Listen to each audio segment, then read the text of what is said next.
So good day everyone. Today we will be diving into the fascinating world of sculpture.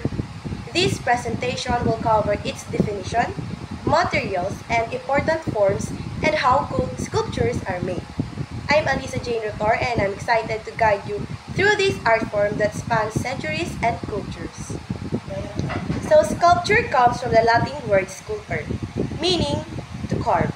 It refers to the design and construction of three-dimensional forms. These can represent real-life objects, imaginary creatures, or even abstract ideas. Sculptures are not just for museums, they're all around us, especially in public places like parks and city centers. Sculptors work with a wide range of materials. Some of the most traditional include stone, wood, clay, and metal. But artists also use ivory, jade, and even unconventional materials like string. Each material offers different textures, strengths, and creativity possibilities. So, importance of sculpture. Sculpture holds cultural, spiritual, and educational value.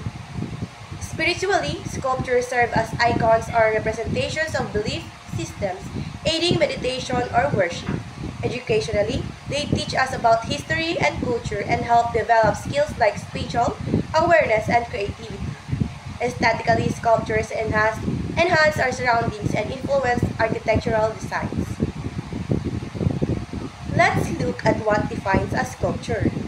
They occupy physical space and can be either representational or abstract. Some sculptures are static, while others are kinetic and capable of movement. Artists can create them through carving, modeling, casting, or assembling, making each piece of a unique expression. There are different types of sculptural forms. Sculpture in the round refers to freestanding works that can be viewed from all angles. Relief sculptures are attached to a background, either raised or sunken. These forms show how sculpture can vary in presentation and perspective. Beyond the traditional, we also have kinetic or mobile sculptures that involve motion. Assemblage art uses found or unrelated objects arranged into a composition. Sculpture, subtractive and additive processes. There are two main ways to create a sculpture. The first one is the subtractive and the second is additive. Subtractive means removing material like carving, stone, or wood. Additive involves building up, adding clay or other materials to form a shape. These processes determine the technique artists choose.